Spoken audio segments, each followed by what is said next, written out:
Hello, darlings. Here we are, another jolly romp after a fun-filled week. I'm sure you've all had one, as I have, certainly. I don't want to waste much time waffling on today because I've got a very exciting guest.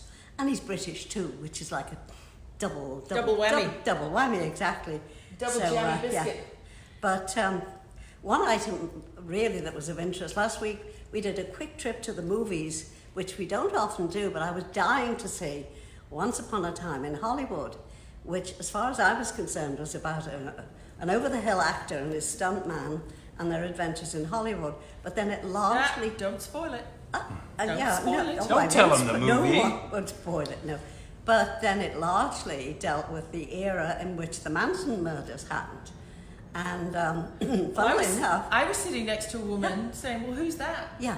Well, who was... And then it came up, she was like, well, who's Charles Manson? Who's like, Charles Manson? I know. Anyway, we used to talk about Beatley things. Of course we are, but then Charles Manson reckoned that the whole thing that made him go off on his tirade was because of the lyrics of Helter Skelter, written by the Beatles. And of course my guest today is somebody who was on tour with the Beatles in 1964. In fact, he's written a book about it, which I'm sure all you Beatle fans will know. And he knows that was absolute piffle, shall we say. But when the Manson trial happened, he was a front row reporter. He's an international journalist and man about town. And where is he, by the way? Let's get him on in the crowd. Come on, Ivor Davies, let's be happy. Yeah, woo! And the crowd goes wild. And the crowd goes wild. Hello, Thank you for that fantastic introduction. Come on down. Hello, darling. Good to see you. I know, you too. Well, of course, I first met you through your connection with the Beatles and that lovely book, which I've got a copy of, but Ruth and Martin keep stealing all my Beatle books. They've got them upstairs, which I was going to put on camera today. But I will go and get it and make Ivor sign it.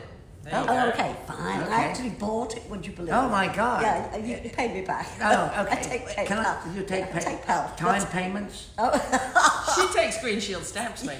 Green Shield stamps? Yeah, absolutely, still, yeah. Do you remember those things? Anyway, we're being elderly and British now. Yes. So, I was really disappointed there was no Beatles music in that movie. But I suppose when you've only got a $90 million budget, you've got to cut corners somewhere, haven't you? Yeah, because it costs a few shillings to get a Beatles song in. Does it just? I mean, all those documentaries about the Beatles, yes. None of them have Beatle music because one song is $240,000. And that costs the movie. The whole movie costs less than that. Yeah. I mean, that's a disappointment when you see Beatle, except for the one that they all blessed and. That's right. Well, and good old Frida got a she got but we don't know how, and we're not going to ask. Well, that's a story. Ryan White, the director, he really cleaned up with that film. Didn't he just? I know, it's a lovely movie. Every Beatles song was there. Yeah. But they do love Frida. Of course, and why not? Yeah. God almighty, I met Frida when she was 15. I married Jim McCartney in November 64. And then when I moved into that house, into Rembrandt, he took me in the garage the day after we were married, and there were boxes and boxes up to the ceiling. I said, what's that? Fan mail. That you and Ruth can go through that. Oh, thank you very much. So did you say you were 15? No, Frida was 15. Oh, okay. How old were you? I was 34, I think, in 1960. A mature young lady. Yeah, very mature. I'm going to be 90 in a minute, if God spares me. Listen, the way you're going, we'll be talking 10 years from now. I'm planning 114. So we want more Beatles stories. Ivor, tell us your whole life story in 30 minutes or less. 30 minutes or less. Yeah. I think probably just the way we got started, we need 3 hours. Okay. Fine. All right, Facebook, are you ready for this? Okay, I'm going to give you the short and truncated version of how I got involved with the Beatles. I was working for the London Daily Express in the days when people actually read newspapers. Do you remember that? Yep. Yes. And 4 million people read the paper. So I was in LA, their West Coast correspondent for the London Daily Express. They said, the boys are arriving in San Francisco, go up there. And they said, you're going to cover them, you're going to travel with them. Oh, boy. And also, they said, you're going to write the column for George Harrison. Oh, George Echo Harrison. Yeah, George. And to be honest with you, George was very talented. Yes. But I don't know whether he was a good columnist. I mean, you probably know more about that. Yeah, well, of course, we read the Liverpool Echo every day and familiar used to tell everybody it was his father or his uncle. Oh, did he really? He did. Well, of course, you couldn't blame him for muscling in on that story. That's it. Actually, George Harrison was the last person I remember on the day when Brian Epstein died. We were down at Bangor. They were involved with the Maharishi down there, and Jim and Ruth and I drove down with our little dog Hamish and had lunch with them in this sort of canteen thing, which was all wooden tables and fruit and water and nothing. Nothing alcohol, nothing stimulating. No. And as we got in the car to go home, Paul came out, stuck his head in the window and said to his dad, "So I'll be seeing you soon," and blah, blah, blah. And just then, George Harrison came out of the building, George Echo Harrison, and said, "Paul, Brian's on the phone, he wants to talk to you about tomorrow." Well, there was no tomorrow for Brian. Yes. By the time we got home to our house, about 3 hours later, the phone was ringing, and it was Louise Harrison, George's mum, and she said, "Have you heard the news? Brian's committed suicide, he shot himself." I mean, where would he get a gun? How ridiculous. Well, when things happen, there's always a load of nonsense that comes out first. And she'd heard it on Radio Caroline. Yeah. Well, I mean, the rumours are festering, and then all of a sudden shot himself. Yeah. I mean, there's always something mysterious circulating around the death of Brian. Yes. I mean, I think you know better. I think that he basically was so into taking drugs with booze and stuff like that. Right. That he accidentally, he took his drugs and then he followed it up with booze. So. Yeah. He also had a bunch of health problems, and he had, I remember as a child, one of those alarm clock watches that told him when to take what pills. Yes. Yeah. So who knows if he woke up groggy and took the wrong thing. Listen, I need one of those right now, actually. It's called an Apple Watch. Come with me, dear boy, I've got tons of them in the back. No, he means a watch, not a pill. No, I don't want your pills, I want that watch. Oh, the watch. That reminds sorry. me. That's okay. I know, yeah. So when you were on tour with the Beatles, obviously it's all in your book. That if you haven't read Ivor's book, Me and the Beatles on Tour, you should. But what were some of the highlights when you went back to write that book? What jumped out at you?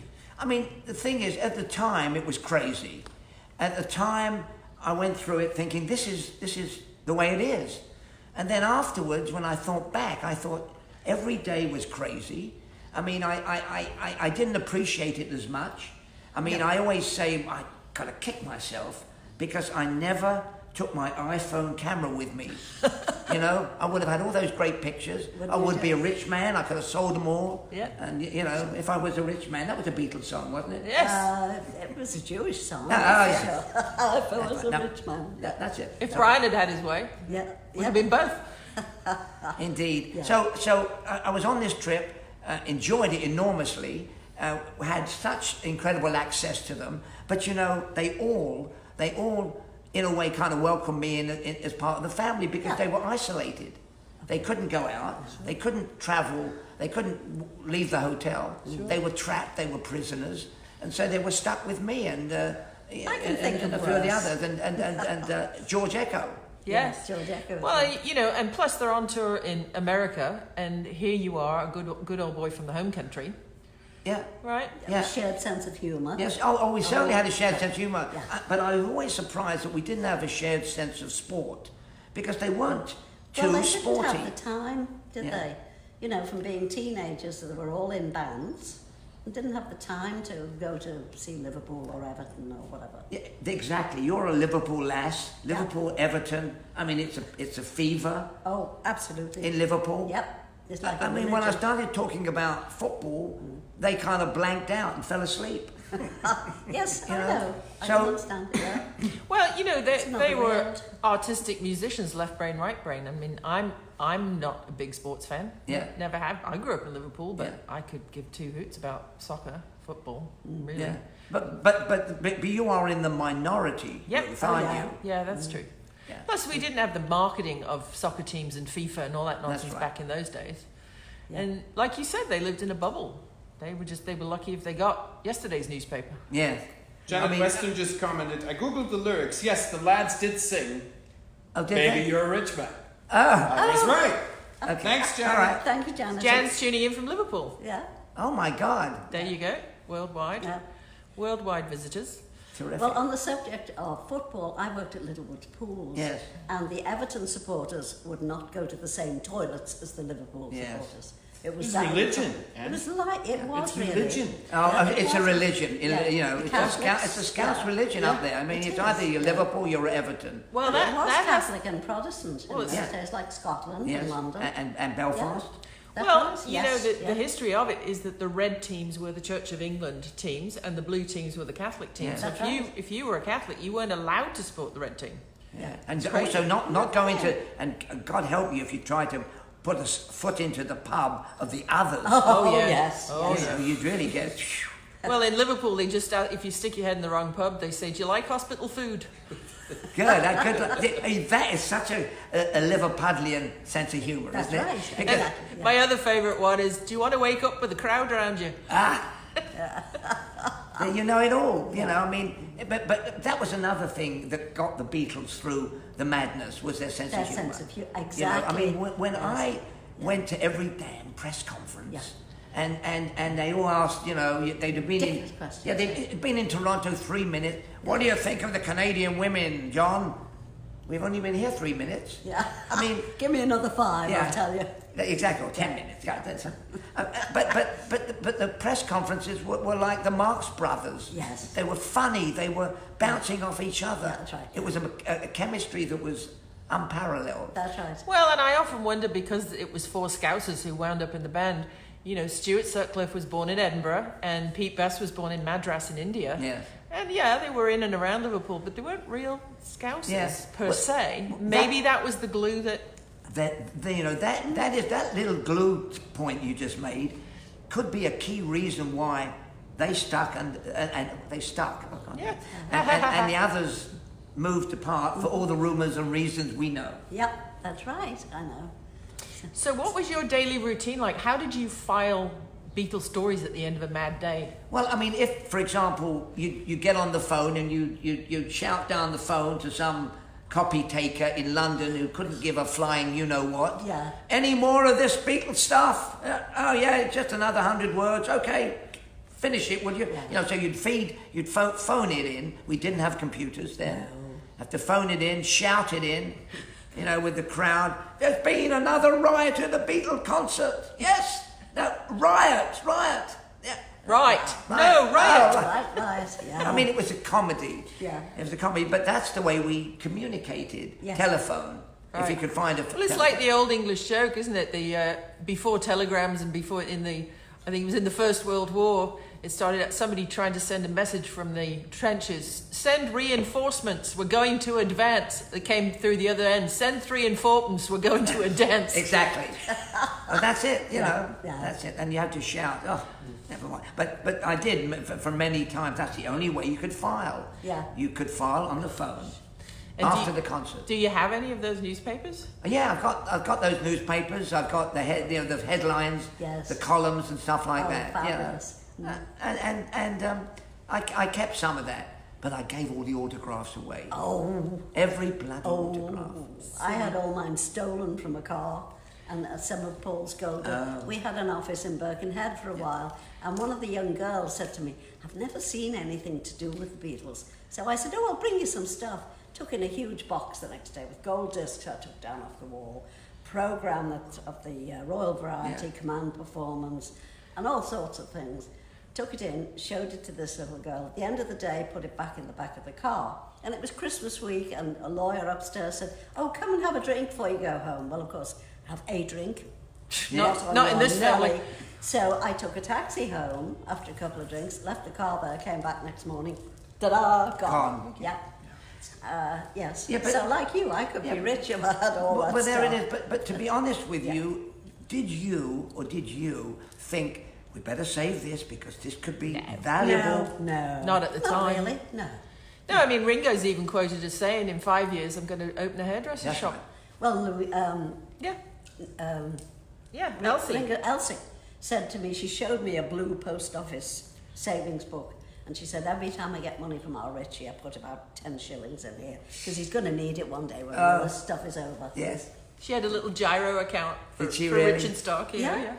Gosh, Have fun. yeah. So Ringo, if you're watching, this post office in the UK's got money for you, love. Yeah. And also, what about all those premium bonds? Yes, Yes. absolutely. Oh, have you read Ray Connolly's book? Oh, no, I haven't, but he's good. It's lovely, and it's a fictional account of. It's called "Sorry Boys, you failed the audition," about what might have happened if they didn't get a record contract. And one of the things, the only spoiler I'll tell you, is that Ringo wins the lottery and buys the cabin. That's funny. Yeah. Well, what might have happened, that's an interesting Yes, line, because that absolutely. kind of possibly segues us into a movie. Once Upon a Time in Hollywood. Once Upon a Time in Hollywood. Which Right. is... Well, I never knew until I saw the movie last week Yeah. how it was going to end. Yeah. And I was shocked and horrified. Yes. Spoiler alert. Spoiler Okay, alert. fine. Yeah, all right. So obviously you were the bigwig West Coast Hollywood correspondent for the UK press in the 60s. Beatle part was fun, but then you got stuck on the Manson case. Yeah, well, the Manson case came along 5 years later. Yes. And again, working for the Daily Express, and all of a sudden I get a call, there's been a murder. I go out to the house on the morning of August the 9th, a Saturday morning, Yeah. and everybody's out there. We don't know who lives in the house, and finally we learn it's Sharon Tate. People think Polanski, her husband, Roman Yes. Polanski, is there, and we discover that. And being the reporter that I was, I just followed the case for the next 3 or 4 years. Wow. I went to where Charles Manson, who some of you may know, was the guy responsible for this Yeah. mayhem. Didn't he reckon it was because of the words of Helter Skelter written by the Beatles Crazy. that set him off on this Yes. path of mayhem? Here's the truth as I understand it. And as I lay out in my new book, Yes. Plug. Manson Plug. Exposed. Plug. Manson Exposed, it's called. It's brilliant. We'll hold it up. and it's Manson Exposed, a reporter's 50-year journey into Hold it up. murder and madness, or madness and murder. Madness and murder, Okay, yes. there it is, folks. Everything you ever wanted to know but were afraid to ask. Yes. Exactly. Brilliant read. And Put it it cost down. me 3 or 4 nights' sleep when you said Oh. that to me. I just could not stop. Anyway. However, back at the plot. Back at the plot. The prosecution said, and there was a little bit of truth to it, but not the whole truth. Nothing but the truth. So help me, Beatles. Sorry about that. That's it. Okay. So what happened was the prosecution decided that they were going to say the motive was that Charles Manson brainwashed his followers using Beatle music from the White Album, songs like Helter Skelter, songs like Revolution, Piggies, and he made them believe there was going to be a revolution in America at that time. Everybody, the blacks would raise and everybody would be killed. Manson and his family, because he got these secret messages of John, Paul, George and Ringo, would escape to the desert and survive. I mean, to my mind, knowing the Beatle music and knowing Helter Skelter, the lyrics, what a lot of rubbish. Absolutely. Absolute And a toffee. terrible thing to put on the boys. Oh, no. And they were PO'd beyond belief. I But, bet. Oh, absolutely. but so I sit in court and I hear this from the prosecution, Chief DA Vincent Bugliosi, and I think he has lost his marbles. He's been on LSD or mescaline or something, and he spills this story out to the jury, and a year later they believe it and they convict. Yeah. Now, anybody who looks at Helter Skelter and look at the lyrics. Come on, Ruth. Yeah.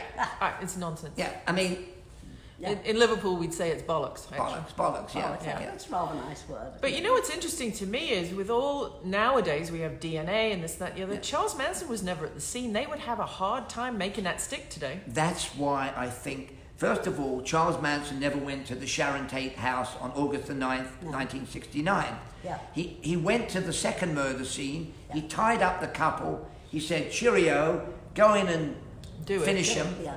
And he went off in the car, and the killers hitchhiked back to the Spahn movie ranch. I mean, you couldn't make up this stuff. No. Anyway, so the fact that the Beatles lyric inspired murder is rubbish. Oh, Yeah. I know. I mean, if Shocking. you look at the lyrics, and they all thought it was, and I mean, John many years ago said it's a load of old Yeah. Codswallop. codswallop. That's the word he said. Yes, I mean, something similar. you know, and Paul said, you know, what has Helter Skelter got to do with people knifing each other? Oh, Well, it's ridiculous. I mean, you know, as much love and success as the Beatles had. They had their fair share of nonsense to deal with. The "We're Bigger Than Jesus" controversy, which was completely blown out of proportion. And then the Paul is dead nonsense that nearly killed my dad. Oh my gosh. Awful. What people, I'm sure people say to you when you're on the road, when you're around the world doing what you do so well, hey, is Paul really dead? I mean... I still get it. I get emails from people. Yeah. It's crazy. We have questions from the audience. Yes. If you guys would like to hear them. Certainly. Go ahead. I thought I heard somewhere that Manson and L. Ron Hubbard were best friends way back before Scientology I think came he into became being. a Scientologist for a little time. Okay. So, Have you ever heard that? Yeah. All right, here's the truth. The truth is, he did not become friends with L. Ron Hubbard at all, but when he was in prison, he got the book, and he... Dianetics, and he used a lot of the how to present yourself in public, how to go over. He took that as his gospel, I see. and he used Hubbard's philosophy Yeah. to get the message across, and it was successful because he was the boss of all these crazy young women who believed whatever he said was gospel. Mm-hmm. Yeah. Another next question was, when the Manson gang was apprehended out near Death Valley, they were arraigned in the little town on Highway 395 called Independence. Odd little town in the middle of nowhere. Yes, I was there. After Manson was arrested, I went to Inyo County in Independence, and they were arrested not for murder. They were arrested for stealing cars. Yes, I know. Stealing cars, and a lot of people don't know this. The cops solved the case this way. Susan Atkins, one of the killers, was in prison, in jail, facing murder charge for the murder of a guy called Gary Hinman, a musician, who they brutally murdered before Sharon Tate. And she was in prison, and she was boasting to her cellmates. And she told them this incredible story of the murders, and they didn't believe her at first. But she gave them such detail that finally they got to the cops. The cops came in, interviewed Susan Atkins. She spilled her guts. The cops said, hey, this is our case. And that's how they made the arrests. Wow. Amazing. Yeah. Well, yeah, not dissimilar to Timothy McVeigh, the Oklahoma City bomber. They pulled him over for a traffic infraction. Yeah. Yes. The rest led to history. Yeah. Debbie, who bought the book, wants to know, and was there a death list of celebrities? People love to hear that.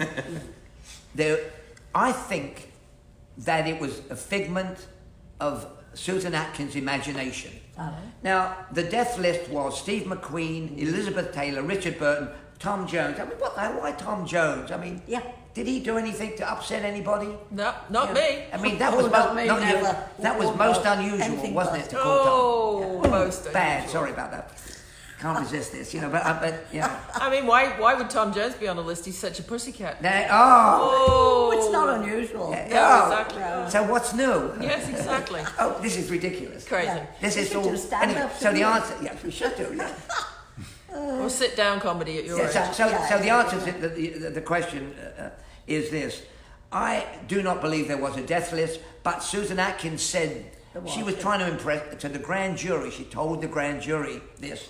And then they got a copy of the grand jury. They ran with a front page story, death list, and everybody in Hollywood after that They were was scared to death, weren't to they? death. Yeah, more than to death, even stronger. Terrified. Yeah. Well, do you think Susan Atkins was trying to buy herself some lesser time or favors, or? Susan Atkins was a rather troubled lady who was just a no-nudnik in jail. Right. And she thought, well, I'm going to tell them who I am. That's right. I'm going to boast. I'm going to brag. Build up our part, Yeah, and she started telling these two ladies, and the two ladies who were in jail for other offences, and they didn't believe her. They thought she was exaggerating, but then she gave them such minute detail of the killings, the stabbings, and all the rest of it. They told the cops, and the cops. So I think she tried to get immunity, and then Charlie Manson in prison said no.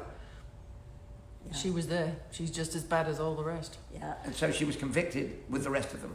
Craziness. What was your impression physically of him as a man? Because he looked like a little weed, the pictures I saw. How could he have this power over women? Well, first of all, he learned a lot on how to survive as a small guy in prison. Okay, he came out unscathed. He got beaten up a few times, and so therefore he knew that you could sweet talk people.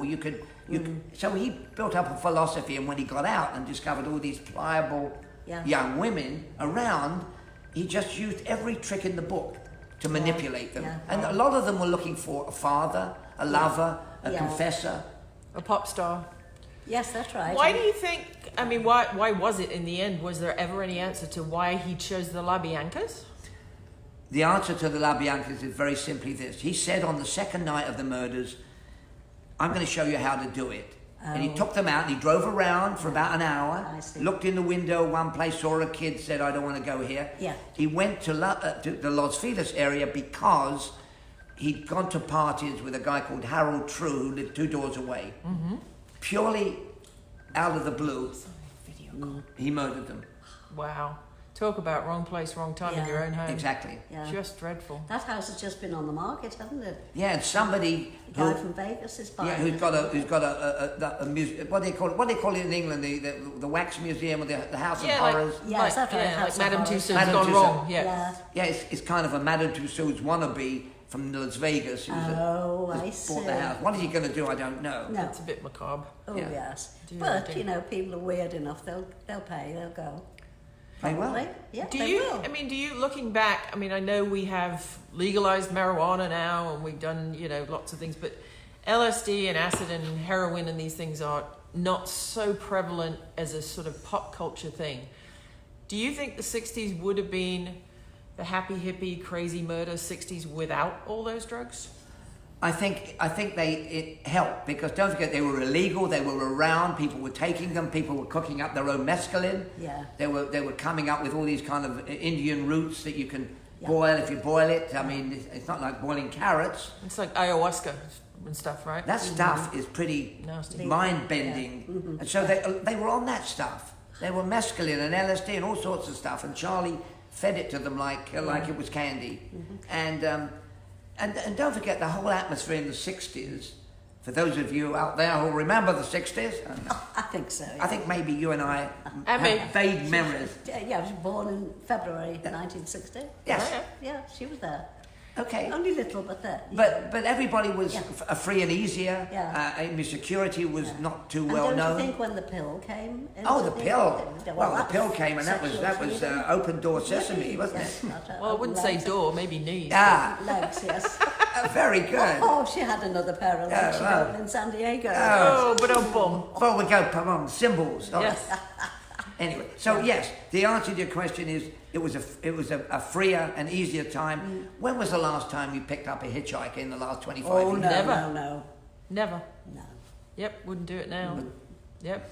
It was easy. I mean, I picked up hitchhikers. If I was going over the canyon, Topanga Canyon to the valley, Yeah. or to the beach, and I saw people hitching, I'd give them a ride. Yeah, sure. Absolutely. Not I anymore. think they did when we first came to live here, which is 30-something years ago. Yep. Absolutely. Yeah. So, of your sort of giant impression of that decade, this Yeah. thing called the 60s, you know, do you pinch yourself now when you were on the road with the Beatles and at the scene of the Manson murders? Yeah, and I mean, and also I should tell you, I mean, you know, it was a great time to be a newspaper reporter Oh, in America. absolutely. Not only the Beatles story, but I mean, I was in the kitchen when Bobby Kennedy got shot. Were you? I was there. I was covering Bobby Kennedy, and then I didn't cover Martin Luther King, but same year that Martin Luther King got Right, yes. assassinated. I mean, it was a news. It was a journalist paradise for news stories. Yes. I mean, you'd go from the Beatles to the Warren report, the Warren Commission report. right. Yeah. Next story I wrote after the Beatles. Yeah. I mean, it was Yeah. sort of Valhalla for journalists. Absolutely. But now, you sneeze in Cucamonga and everybody around the world gets it 3 seconds later thanks to the, Yeah. The tweeting. The Tweet. tweeting. And, Yes. Oh, let's not talk about Tweet. tweeting, should we? No. No. That No. can lead us into all sorts of. into One of temptation. Angie's favourite subjects to talk about off camera is a person that is, well, you can't really identify them, but she calls him Twitler. So there you go. Okay. Well, yeah, no, I It's think one of our neighbours. yes, I think If one of your Hitler names. only had Twitter! Yeah. Well, no, you know what I say? If Hitler had had the Weather Channel, he probably wouldn't have marched on Russia in late October. Well, is that one of your original lines? Because that's very good. Do you write comedy on the side? We live it. We live it. Every day. I live with this one. We just open our bank accounts, our bank statements. Yeah, that's enough. Well, to tell folks where they can, what your website is, where they can get your books and all that kind of stuff. The new book on the whole Manson thing, which is basically my 50 years wandering through the streets of Mansonia. Yes. That's not too bad. Anyway, it's there, and it's got interviews with Roman Polanski and with Terry Melcher, who was Doris Day's son. Yeah. It's such a Byzantine journey, so many side streets. You can get my book. You can get it by going to either www.ivordavisbooks.com, or you can do the old-fashioned Amazon, or you can go into Barnes & Noble and order it. And then they'll get it to you within about a year. No. Sorry. Barnes & Noble, I apologise. We love you, Barnes. Mr. Barnes, Mr. Noble. Anyway. I don't know. So you can get it any time, and it's doing very well because I launched it as an e-book a week ago, an e-book and the other one, Kindle. Kindle, Yes. Yeah. and it became in 4 categories #1. Fantastic. So it's fantastic. So I'm quite happy. In Fab 4 categories. Fab 4. Oh, may I say? I'm going to use that for a But now tweet. listen, Is that a tweet? Yeah. You're not the only famous person in the family. What about the little chef lady? Oh my God. Oh, tell us about your I granddaughter. have a sensational granddaughter named Sadie. Yeah. And she has been wowing me and a lot of other people. And you've been watching Yes. I know, yeah. on Junior Master Chef or Master Chef Junior. Yes. And with that soccer fan, the crazy guy from Scotland. Yeah, Gordon Ramsay. Gordon the Ramsay. Oh, Yeah. yes. If you're listening, Gordon, never mind. Okay. So she was on the show. She did phenomenally well. It's now over. She got into the last 6. And now she's a celebrity up in Seattle. They call her up. She throws the baseball out. Oh, lovely. Great. She goes to young Master Chef camps, and she's the talent. That's Great. fantastic. That's She's a 13-year-old going on 33 Yes, from the sure. point of I'm view. sure. In the movie that we talked about, the Quentin Tarantino movie, Once Upon a Time in Hollywood, there is a brilliant young actress who reminded me a bit of my granddaughter Sadie, because she is articulate with an incredible vocabulary, and she has a sensational scene with Leonardo DiCaprio. Do you remember it? Yes. God, yes, that was a brilliant scene, wasn't Yes. it? Yeah. Love that child. I love the whole movie. I have to go see it again. Yeah. Well, thank you so much, Ivor, for bringing your love and your experience and your history. I think it's so important to keep these stories alive, not just through books, but for things like this. Come and have a cup of tea and talk about, being there. I mean, you're the original Chauncey Gardiner, really, aren't you? Wow, Chauncey Gardiner, that was a great movie, wasn't it? Being just there. One of Peter Sellers. Yeah. Well, Absolutely. people would say now, who's Peter Sellers? We've actually heard people People say, say, who's the Beatles? Yes. Oh, Yes. no, I don't think so. Oh, yes, really? Oh, Yeah, yeah. Peter Sellers, a genius of a comedian. Oh, and that film, Being There, is one of my most favourite films, because it tells you a lot about the humour, and it tells you a lot about America. Yep. Because he is a gardener, That's right. and the president starts to talk to him, advice, and he says, I'm sorry, I must tell the plot line, and the president of the United States goes up to him and says, what do you think of the future economic? He said, you've got to dig in the spring, plant in the fall, and in the summer everything will bloom. And the president says, I want him as my economic advisor. Yep. And I think that's the way it works in Washington today. I think so too. Sorry. On that note, On that note, On a happy note, I'm going to sling you out of here. No, I think that's the way it's worked in Washington for Yes, years and for will years. continue to. I don't think either side matters, frankly. Inside the Beltway is just all a bit Inside nuts the in it. Yes, probably. That's right. Yeah. Well, thank you once again. So Ivor, it's for been being a pleasure. I'm waiting for a cup of tea. Absolutely. You will have a cup of tea now. It may be laced with a little bit of something to keep you warm on the journey home. And Angie is a dynamo, even more dynamic than when I first met her. 90 years ago, yes. But now I usually finish up with a little limerick. limerick. Go Are you ahead. joining me, Ruth? No, she hasn't got her lipstick on. I haven't got She's my staying face on. Hasn't So got her go face right on. ahead. But anyway, 1, 2, 3. In this era of so much... Oh, I'll start again. In this era of so much fake news, It was great to get Ivan's real views. Ivor's real. I've just changed your name That's as well. all right. Oh People God, do that's that. before I've had a beverage. Take my word, you've been told. Ivan's word is pure gold, and his story is one you should choose. Ta-da! Try it. Ta-da! So, There even we though I go. called him Ivan. No, a couple no, of no. times. Also, But then I want to there's say, Ivan Gold in nobody's your ever life. written a limerick about me. Haven't you? There you go. Oh, So You've I'm got- so thrilled, you know. You've got one Thanks, now. kids. See you next week. that's all right, buddy. That's a Cheers. wrap. Thank you. Tell your friends. Ta-ra.